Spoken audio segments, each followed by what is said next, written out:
Do you have a ladder or a step ladder at home? If you do, I'm going to show you a simple way to practice chipping, height, and distance in your backyard. It doesn't matter if you have a big ladder or a small ladder at home.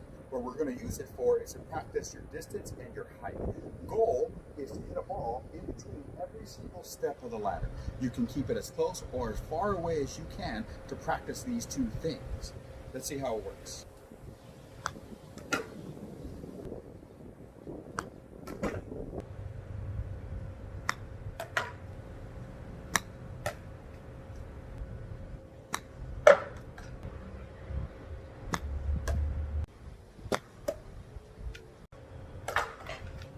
One of the biggest issues I see all the time with chipping with most of my students is controlling the distance and the height.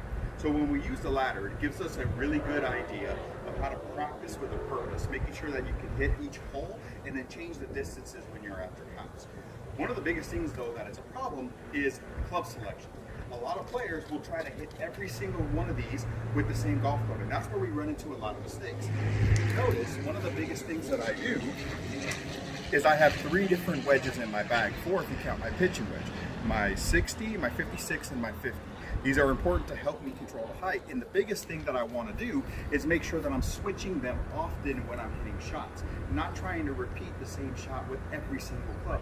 That just makes this a lot harder. That's why we have a lot of clubs in our golf bag. So if I want to go to the short one right there, I'm going to actually go straight to the 50-degree wedge. This one is going to help me keep this a lot lower. And one of the things is I'm trying to keep this shot lower.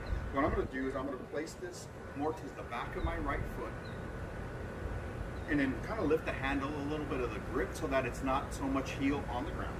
And then I'm going to hit that same shot. I'm going to hinge, bounce, and I'm going to turn. But I'm going to do this with a lot less speed so that it doesn't get up. The more speed you add, the higher this ball is going to get really fast. That's an easy one. Nice and low, 50-degree wedge, back, handle up, easy to control. Now I want to get this a little bit higher in the air. I'm going to reach over for my 60-degree wedge and go the exact opposite direction that we're going with the 50. I'm going to put it more in front of my stance. I'm going to turn that face just a little more open, not really lifting the handle as much, just kind of keeping it neutral. And the same thing, I'm just going to hinge, bounce, and turn, knowing that if I go slow, it's just going to make sure that it goes shorter. If I want it to go further, I'm going to swing a lot harder. Either way, the ball's going to get up because of the loft of the club. So now looking at these shots from the behind view, I'm going to start off with the higher one, my 60-degree wedge. Again, moving to the ball forward in my stance, keeping the club very neutral, face a little open. The big thing that we need to make sure of is that we're actually creating a hinge in your wrist. Look at the toe, it's pointed up. What I don't want is I don't want you hinging with that face down. That's going to take away all of the loft and it's going to make this a lot harder. So we want to make sure that when you hinge, you're hinging toe up and then you're going to bounce off the turf and make sure that your body is turning towards the target, in this case, the ladder. So let's try one of those. And you see, without much effort, that ball got really high in the air really fast. Let's go to that lower shot that we did earlier.